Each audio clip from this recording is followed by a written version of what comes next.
बिल्कुल ठीक है। अच्छा, आगे चलते हैं जरा इससे ब्रॉडशीट केस में तारिक फवाद मलिक का नाम आ रहा है। ये साहब कौन है और इनका इस डील से ताल्लुक क्या है? कुछ बताएंगे? सुनने वाले क्वेश्चन भी कर रहे हैं। देखिए, ब्रॉडशीट को तो जितनी पब्लिसिटी मिल गई है, उल्टी हो गई सब तदबीरें। तो ब्रॉडशीट का तो मैं तंग आ गई हूँ ब्रॉडशीट का नाम सुन के। सो बेसिकली मुझे एक खातून का मैसेज आया, मैं उनसे ब्रॉडशीट की बात कर रही थी 2 हफ्ते पहले। तो उन्होंने कहा मुझे कख समझ नहीं आई, साफ अल्फाज में बताओ। तो मैंने उनके लिए वॉइस नोट रिकॉर्ड किया। उन्होंने कहा तुम इस पे प्रोग्राम करो कि ब्रॉडशीट मुझे साफ साफ बताओ, ये बहुत कॉम्प्लिकेटेड है। मैंने कहा जी, एक बंदा था, उसने एक कंपनी बनवाई एक बंदे से और कहा कि जनाब नवाज शरीफ को पै जाओ। और वो जो बंदा था उसने कहा ठीक है, मुझे इस काम का क्या मुआवजा मिलेगा? उन्होंने कहा जी ठीक ठाक भारी रकम मिलेगी, तुम करो। 1 साल के बाद उस बंदे ने, जिसने ये कंपनी बनवाई थी, कहा कि अच्छा ये नाम भी निकाल दो, ये नाम भी निकाल दो, आफ्ताब शेरपाव को मैंने इंटीरियर मिनिस्टर लगाना है, इनका भी नाम निकाल दो और बाकियों का भी नाम निकाल दो। और तो उसने कहा भाई पर मैंने तो काम जो किया उसका मुआवजा दो। तो जी उन्होंने कहा जी मुआवजा तो कोई नहीं, क्योंकि इधर उधर आए बाई शायद की। तो वो जो बंदा था जिसने कंपनी बनाई, उन्होंने वापस जिसने कंपनी बनवाई थी उसके ऊपर केस कर दिया कि जी ये तो मुझे पैसे, मेरे तनख्वाह जो भी मुआवजा था वो नहीं दे रहा। अब एक नया एंगल आया है कि जनाब वो जब कंपनी बनी तो एक एयरफोर्स का एक शख्स जो कि इंतहाई मुतनाज़ा शख्सियत, और मैं उन लोगों को जानती हूँ जो ये जो तारिक फवाद मलिक है, इनके ऊपर जो केस पाकिस्तान में चल रहा है जिससे वो फरार हुए हैं, जो प्रॉपर्टी रिलेटेड केस है।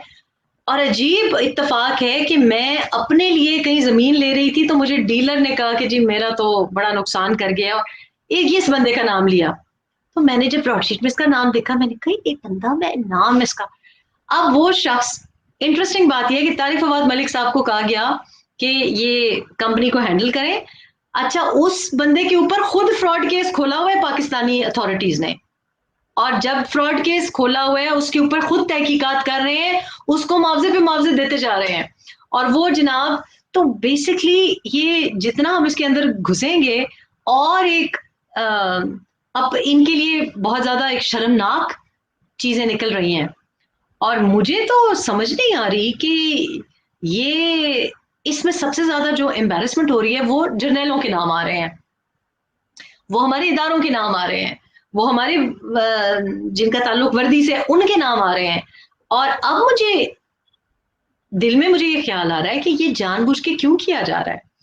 अब आज जो कमीशन बनाई जा रही है उसमें जिस जज का नाम डाला है, इसका मतलब है कि अब इसको मतलब सॉर्ट आउट कर देंगे। वो जीआईटी के भी पैनल पे थे, जो नवाज शरीफ के खिलाफ बनी पैनमा वाली जीआईटी, जस्टिस अजमत सईद साहब, शौकत खानम के भी बोर्ड ऑफ गवर्नर्स पे भी उनका नाम है।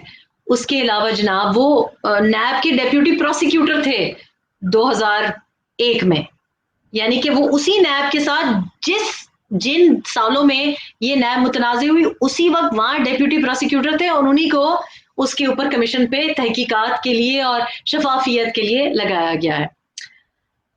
लेकिन बात यही है कि ये इतनी चीजें बाहर आने के बावजूद, सबको पता है फंडिंग, सबको पता है नैब का, सबको पता है पैनमा हो या इकामा हो, सबको सब कुछ पता है, अवाम को सब कुछ पता है।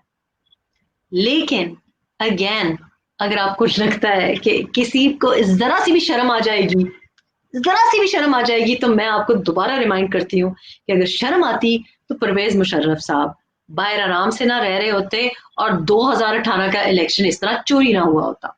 अगर जरा सी भी शर्म आई होती, अगर जरा सी भी शर्म आई होती तो हमारे रेको डिक का वो हाल ना होता, जो आज मेरा दिल खून के आंसू रो रहा है कि रेको डिक मैं सोचती थी कि मैं बचा नहीं सकी क्योंकि मैं पाकिस्तान आई 2013 में, लेकिन आज रेको डिक के साथ रोजवेल्ट जो दूसरा हमारा एसेट था, जिसको साल लगाए नवाज शरीफ ने वापस खरीदने के लिए, और जब खरीद लिया, आज वो एसेट जिसके ऊपर आपको पता है जब मैंने इसको हाईलाइट किया तो मेरे ऊपर केस कर दिया, मेरे ऊपर रोजवेल्ट के ऊपर केस कर दिया जो अभी तक चल रहा है ब्रिटिश हाई कोर्ट में। क्यों? क्योंकि मैंने सवाल उठा लिया।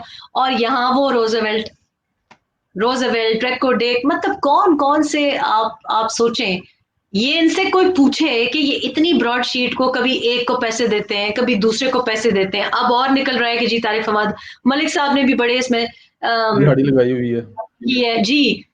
तो ये जहां से पैसे लेके आ रहे हैं, तो कुआलालंपुर में जो हमारा वो जहाज खड़ा है, उसके पैसे हैं इनके पास, उसको भी रहा कर दें। वो बेचारा जो हमारा प्लेन वहां पे जब्त कर लिया गया है, ये तो इनकी हालत है। और मैं आज एक दो लोगों के तज्जिए सुन रही थी, और देखिए लोग हर बात पे अब, क्योंकि जिस जिस निज़ाम में हर बात पे बहुत तहे हों और अंदर बात कुछ और निकले, तो जाहिर है अब इसके ऊपर ब्रॉडशीट के ऊपर भी जो सवाल उठ रहे हैं कि ये क्यों किया गया, पहले क्यों पेमेंट रिलीज कर दी गई, खुफिया डॉक्यूमेंट्स अब लीक हो गए हैं। यानी कि ये सब कुछ इशारे तो यही मिल रहे हैं कि ये तो बड़े कहीं ना कहीं कोई मिली भगत लगती है, और ये बहुत से लोग कर रहे हैं। और अगर नहीं है, अगर ये हमारा वहम है, तो ये हम क्यों सोच रहे हैं? क्योंकि हमारे साथ क्या क्या ड्रामे आप लोगों ने नहीं किए।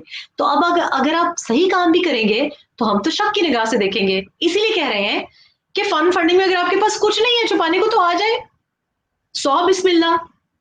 2-2 घंटे की आप लाइव नशरियात करते हैं रोज, तो आ जाए 2 घंटे की नशरियात इस पे कर दें, बता दें कौन है ये इजरायली, क्यों मरियम नवाज शरीफ गलत नाम ले रही है, कौन से कागजात उन्होंने देख लिए हैं, कौन सा इंडियन नेशनल है ये बंदा, कौन है ये बंदा। Take the high moral ground. आपको चाहिए ना कि ये करें। लेकिन ये आप जिनसे कह रही हैं करने के लिए, आप से बेहतर कौन जानता है उनको। अच्छा, ब्रॉडशीट में दिन ब दिन नए से नए नाम आ रहे हैं और नई नई चीजें आ रही हैं। क्या ब्रॉडशीट जो है ये सिलेक्टेड और सिलेक्टर के लिए खतरा साबित हो सकता है? मुझे तो कुछ ऐसे लग रहा है कि सिलेक्टर्स पे ज्यादा उंगलियां उठी हैं इस पे, जी, और सिलेक्टर्स के जमाने से उठी हैं और अब तक चलती आई हैं। आप अगर देखें कि वो मुसावी भी जब नाम ले रहा है, तो वो तो इमरान साहब को तो फिर भी बेनिफिट ऑफ डाउट उनके अल्फाज में देता जाता है, लेकिन बरस पड़ा है नैब के ऊपर, और नैब में वो नाम लेता है। और किसी कोई कोई ये बड़े कोई कोई पुरस्कार शख्सियत है, ये कोई मेजर जनरल मालिक जो हैं या मलिक हैं, जो कुछ भी हैं।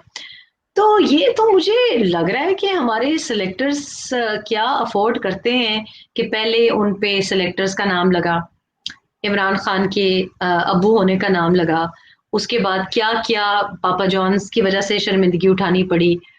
तो अब भी अगर आप देखें तो ब्रॉडशीट में सिलेक्टर्स को भारी पड़ रहा है, और ये बात क्यों खुल के सामने आ रही है?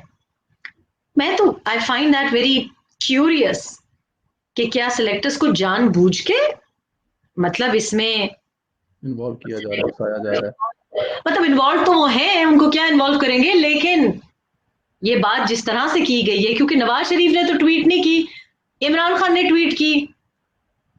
जब मुसावी आया तो ना आपने ट्वीट की ना मैंने ट्वीट की, इमरान साहब ने की, और उसको बड़ा बढ़ावा दिया कि हाँ हाँ ये तो हमें करना चाहिए, पब्लिक करना चाहिए।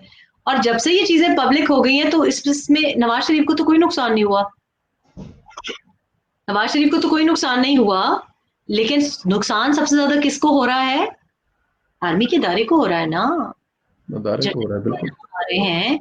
और फिर उनकी ये कट वाली बात जो हो रही है, तो मुझे तो ये लग रहा है कि ये तो कोई